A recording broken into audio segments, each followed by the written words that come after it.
Sabe aquela sensação de bloqueio na hora de criar alguma coisa? E se a arte não tiver nada a ver com o talento, mas sim com aprender a enxergar o mundo de um jeito diferente? É o que vamos descobrir ao explorar uma carta inspiradora de uma professora que nos mostra como um simples caderno pode se tornar uma poderosa ferramenta de resistência. Essa ideia de transformação é a chave de tudo. Assim como o rio que flui, o conhecimento e a arte nos moldam o tempo todo. E é partindo desse princípio que a gente vai entender como a arte pode, de fato, mudar a nossa percepção sobre o mundo. Tudo começa com a curiosidade, né? Essa análise toda é, na verdade, uma resposta a perguntas bem reais feitas por estudantes que queriam entender o papel deles no mundo e como a arte poderia ajudar nessa busca. A nossa fonte aqui é uma carta da professora Betânia Libanho Dantas de Araújo. E o mais legal é que não se trata de um texto acadêmico frio, sabe? É um diálogo, uma conversa cheia de afeto com seus alunos, o que torna cada ideia aqui ainda mais potente. E vamos direto para o primeiro ponto que ataca uma frustração que, olha, quase todo mundo já sentiu. Aquela velha história de eu não sei desenhar. Quem nunca se fez essa pergunta, né? A gente cresce achando que desenhar é um dom para poucos, e isso acaba paralisando. Mas o que a carta mostra é que a resposta não está no talento, mas sim na maneira como a gente aprende a olhar. A explicação para isso é genial. Pensa que existe uma batalha acontecendo na nossa mente. De um lado, o cérebro quer simplificar tudo em símbolos que ele já conhece, tipo um boneco de palitos para representar uma pessoa. Do outro lado, existe a nossa capacidade de realmente ver as linhas, as sombras, as formas do mundo como elas são. E aqui está a grande virada de chave.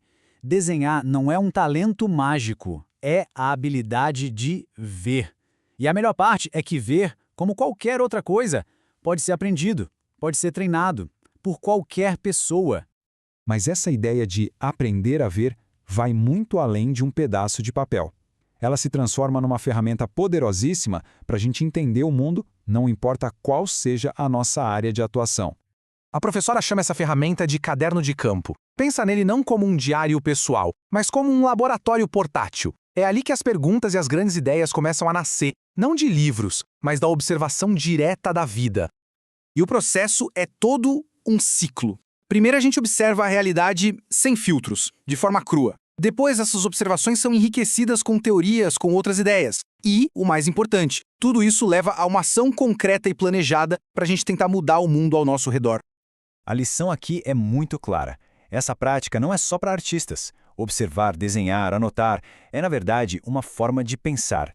É uma ferramenta essencial para cientistas, historiadores, para qualquer pessoa que queira organizar ideias e entender o mundo de verdade. E é aqui que a conversa fica ainda mais intensa. Como essa prática de ver o mundo de outra forma se conecta com a luta por justiça? Será que um simples desenho pode mesmo desafiar o poder? A carta nos joga essa pergunta fundamental. Afinal de contas, a arte é só para decorar paredes ou para a gente se expressar? Ou ela pode ser algo a mais? Uma verdadeira força de libertação? Para ajudar a responder, a carta convoca uns pensadores de peso. O primeiro, Herbert Marcuse, diz que a arte é a grande recusa. Ou seja, só pelo fato de imaginar um mundo diferente e mais livre, a arte já se torna um protesto, mostrando que a mudança é possível.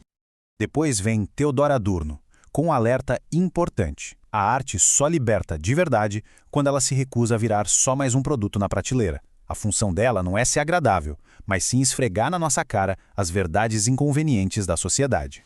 Já para Albert Camus, criar arte é um ato de pura revolta contra o absurdo da existência.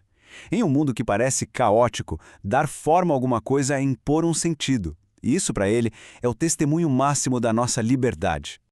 E Michel Foucault leva essa ideia a um outro nível. Para ele, a maior obra de arte que a gente pode criar é a nossa própria vida. Resistir ao poder é esculpir nossa existência com ética e liberdade dia após dia. Esse quadro resume bem essa batalha. De um lado, a arte como uma força poderosa. Conhecimento, pensamento crítico, a voz de quem não tem voz.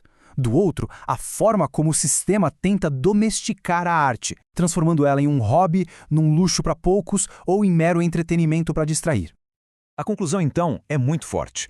A arte vira resistência quando ela luta contra a apatia, quando desafia o pensamento único e, principalmente, quando ela dá voz à riqueza das nossas culturas locais e dos saberes tradicionais. Ok, tudo isso é incrível, mas a pergunta que fica é: como a gente faz isso no dia a dia? Como encontrar forças para criar quando o mundo parece estar desmoronando?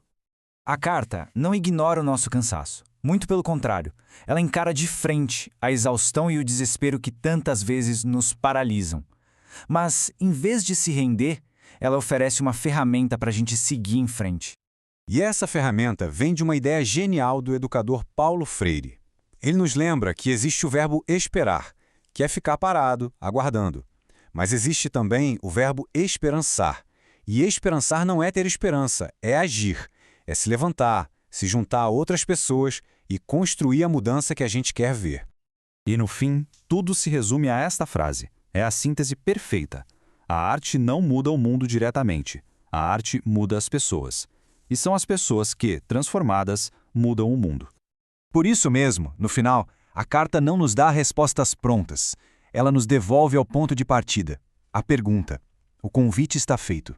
Num mundo que grita tantas certezas, a questão que fica é: qual pergunta a sua arte vai fazer?